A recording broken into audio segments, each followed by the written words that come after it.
Hey guys, I'm Jackson. This is my spoiler review for the second episode of the second season of Yellowjackets. So whilst I enjoyed most of this episode and I just generally really like the show, particularly seeing Elijah Wood in the flesh finally, very exciting, I honestly found this episode to be kind of bizarre.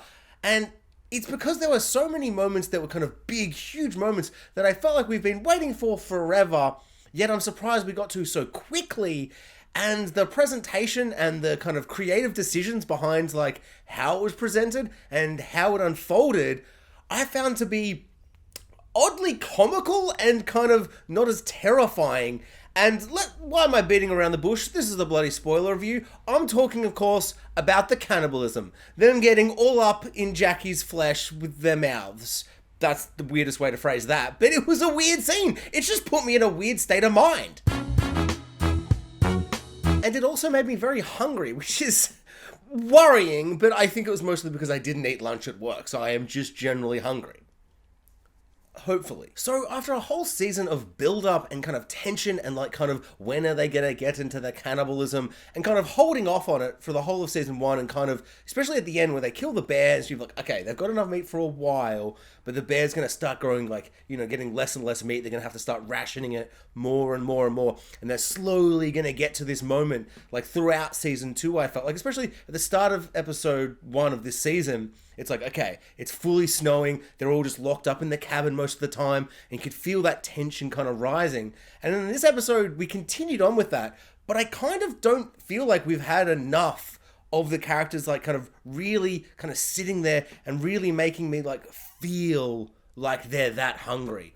Like their characters all look a bit tired and stuff, but I don't know if they look cannibal hungry yet. I don't know. I wonder if that's just me. I'm really curious what people think about this episode and the kind of developments in this episode, mostly to do with the cannibalism, because it's like, I don't know, this sounds insane, but I'm super happy and keen to get them to the cannibalism. Like, that's kind of like the crux of the show. Like, it's like, how are they going to become cannibals? Why? What choices are going to lead them to finally decide to eat someone? And in this episode, it's like, whoa, this is episode 2. Like, is it only going to be a 2-season show? I just kind of, I don't know, part of me figured that we wouldn't even get to like a whole group shot like at the end where they're all munching down on it. It looked like a zombie scene and like the coach goes back inside, he locks the door. Like that last couple of shots, like that last 40 seconds, terrifying, like genuinely really upsetting. But I feel like all the moments building up to it, like even if we have or haven't had enough time of them sitting alone, because I don't know, I guess that's not interesting TV where they're all just sitting there being like, ooh, I'm hungry, ooh, I'm cold. So I guess the creators felt like there wasn't going to be that much kind of tension or interesting kind of dynamics and things happening with all the characters like before they all became cannibals. And now it's them going to be deciding, I suppose, who's next to be eaten. Well, obviously it'll be Coach first because he's clearly turned on them and he hasn't gone cannibal. So he'll be the next to be cannibaled. And so I guess that's what the tension's going to be, like who gets cannibaled, and maybe they'll, create factions and kind of different situations from all of that. And all of that sounds super exciting and interesting. But I do kind of wonder if there wasn't just a little bit more drama to kind of ring from this whole sitting in the cabin and slowly getting that hungry. Because, I don't know, like, when she's, like, dead and they're, like, gonna light her on fire and all that stuff, none of them were like, well, should we waste the meat? And then there's all this conflict and tension and all this stuff. Like, what happens in this episode? Which this is the moment that I kind of couldn't get over. It's like, there is a bizarre sex scene where he is seeing Lottie and she's like a vision, like she's actually magic spiritual or something. And she's, like, over or above boy character I've forgotten the name of, and him and that are having sex, but he's imagining it's Lottie, and it's just really weird and trippy, and you're kind of like, wait, is this like the blood situation? Is he just like really dehydrated? Does he love her? Like, is this just him tripping out? Like, what? It's just really weird. But while all that's happening, the camera, like it's some kind of spiritual entity, like this is Evil Dead or something, is flying through the woods, and a gust of wind hits the snow onto the burning pyre of Jackie, and kind of cocoons her, and so she gets cooked rather than kind of frying and burning. So it like kind of roasts her and cooks her to be a big juicy steak of a human or whatever. And it's like that whole sequence and moment and it falling down felt like the snow didn't fall down everywhere. It falls down like directly onto her, which feels so odd and completely overtly supernatural. And otherwise, it's just bizarre circumstance, which is just way too far for me to believe. It's just, if like snow had fallen everywhere, it just happened to also be on her. But it falls directly on her. Like in a cartoon when one character is getting rained on and no other characters are. Like in a cartoon, it felt comically cartoonish like that. And then what follows is literally a scene in all cartoons. The smell of the food is like lines in the air, and it hits a character's nose, and they go like, ooh, ooh, ooh, ooh, ooh, and they like run off with their nose up, smelling like the pie on the shelf at the end of a window in like a neighbor's house, or like a big juicy steak. And it's just, I don't know, man. Like I might be completely out of place here, and everyone might have found it really terrifying and interesting. But for me, it was insanely comical and bizarre. They all woke up to the smell of roast Jackie and were all like, "Ooh, what does that smell?" And it was like this weird kind of, I don't know, the way they cut it between them all dressed in these kind of old Greek or something, like kind of old gods whining at a big feast like they're kings or queens back in kind of ye olden days or whatever. Which I understand the idea of being like, ooh, that like the meat on her, like her flesh, her cannibal flesh, looks and reminds them of a delicious big feast, of a strawberry, of a big roast chicken. Like I understand why they did it, but just seeing them all stare around, I felt like I kept losing the tension and the moment of them being like, are we gonna do this? Are we gonna cannibal right now? And it just kept cutting in between. I felt so disconnected. Like the whole, and it's the series of events. It's not like one moment out of other moments. It's like all three of these events of the weird spiritual falling, cooking her in this just very convenient way, and then all of them raising up like they can smell the food like a cartoon and all coming out together, and then the idea to cut between them all dressed at this fancy dress party. I honestly just felt so overwhelmed with how bizarre the creative decisions were. The choices, they felt so comical and odd and just... Like, I laughed. Like, I was laughing. I was like, I cannot believe this is how they decided to present the first time they cannibal. And then, finally, we get Coach's reaction, and the food that they're eating suddenly turns more bloody and disgusting, and they kind of become more ravenous and more kind of like a zombie in a zombie movie where they're like, rah, rah, rah. And suddenly the dread just suddenly came back, and I was like, oh, this is the show I remember enjoying season 1 and the first episode. This is what I was expecting, like something truly horrifying and terrifying, and seeing them all around just really like mindlessly, like they weren't going, okay, so we're going to cannibal, let's ration her off, let's do this. No, they're all just going mad on the flesh.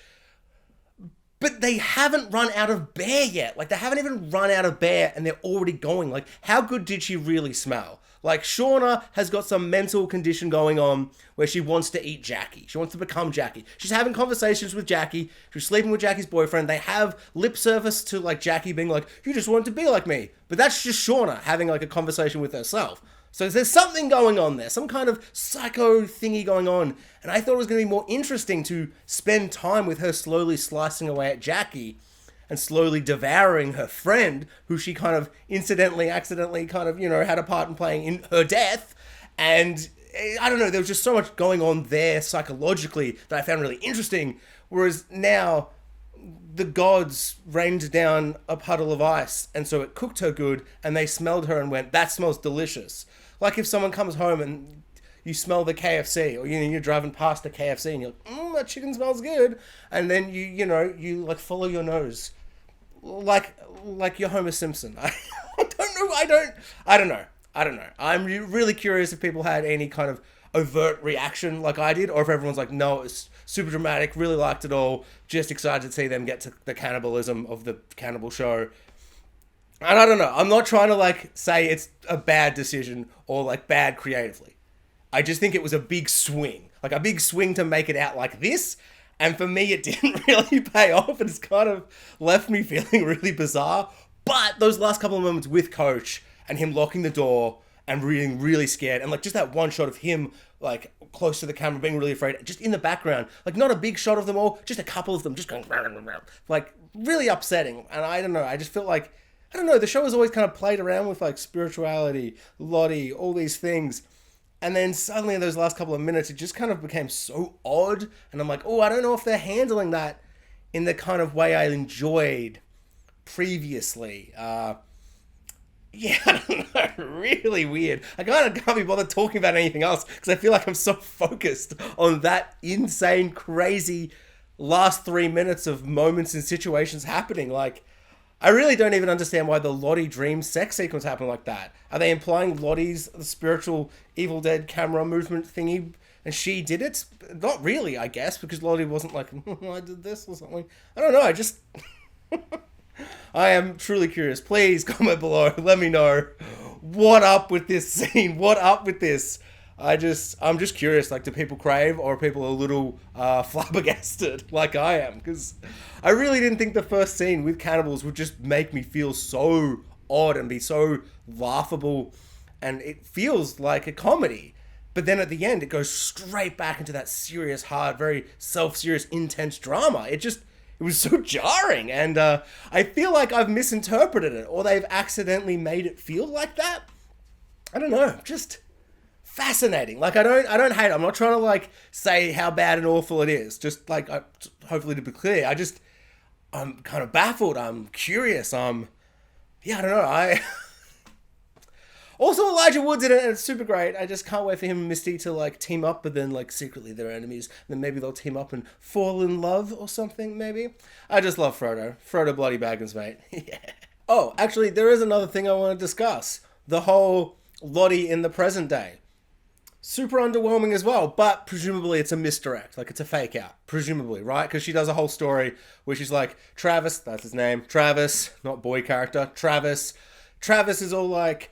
oh, I've come to you, Lottie, but, the whole thing plays out, and it feels like a lie. It feels weird, and it's, like, all because of a button, and it just, like, none of the, like, everything that she says just didn't work for me. Felt really underwhelming and kind of boring. I'm like, oh, so he did just kill himself, but by accident? Like, he didn't even, like, want to kill himself? It's just a button. But then Nat's like, just a button? That can't be the case. So, I don't know. And you see Lottie's like, I'm telling the truth. And you can feel that her fingers are crossed behind her, being like, oh, am I though? Because she can't be telling the truth, right? That would be such an underwhelming kind of closure of the whole season 1 mystery. Another thing that I found super underwhelming is just the idea that Nat was kidnapped because she was trying to kill herself, and they were just looking out for her. It's like, oh, that's not interesting. That's not scary and tense and terrifying and mysterious. It's like, it's just kind of nice of these not cult members. If you're in a situation where you feel like it's a cult, and when someone says you're in a cult and your response is, it's not a cult, you're in a cult. That's like 101 cult situationness or something, I think. Not to say that I'm in a cult. And once again, I think all of this is a misdirect to play Nat to keep her there. But I don't know, the idea that they kidnapped her and like they were burying this guy, and she's like, oh, that's just like extreme therapy. We were just burying him for extreme therapy. He's not dead. We didn't eat him or something. Okay, like, that's kind of boring. So it is just like a wellness retreat. Like, it's still a cult, but it can be a nice, happy wellness retreat cult or whatever. Or a togetherness institute, or like, we totally want to be all together in this community, she called it, or something. Like, intentional community? What does that mean? You're in a cult! It's a... Lottie, it's a cult. Yeah, so those moments are kind of frustrating with Lottie, because like on one hand, you're kind of like... Sometimes it's so annoying when you're like watching something and you're like, well, I just want to take your word for it because it's a scene, and usually you take people's words. And so you're kind of like hearing this reveal going, oh, that doesn't feel right. But presumably the intent is not to feel right. So like you're watching so many of the parts of this episode where you're like, oh, that's super underwhelming and disappointing and not what I expected or what I wanted. But I presume that's the point. I'm meant to feel like Nat, and I'm meant to kind of question it. So it's like it's doing its job, presumably. I mean, my God, if it turns out that was just the truth and that's how he died because of a button, that would be really disappointing. But that would actually be shocking. I'd be like, oh my God, that's so shockingly mundane, and why did they do that? So I'm presuming there's going to be a twist and a turn, but it is still kind of just frustrating on like a level of like when you watch it week to week. Sometimes these kind of moments can feel a bit kind of lackluster, because part of me is like, I can't believe her because I just don't want to, because that can't possibly be true. I don't know, it's interesting. Sometimes those things work, sometimes those things don't. So overall, not my favorite episode of the show, to be honest, but I didn't hate it. I still love the show, love the characters. My Lord, those beautiful shots in the wilderness of the snow, so magnificent and beautiful. But if I was them, Oh, I would be like, I hate snow. Snow the worst. Snow is just the worst, but watching it on screen, snow the best. Thanks for watching, guys. Like, subscribe, hit the notification bell, and comment below. I would love to know what everyone thought of the second episode of Season 2 of Yellowjackets.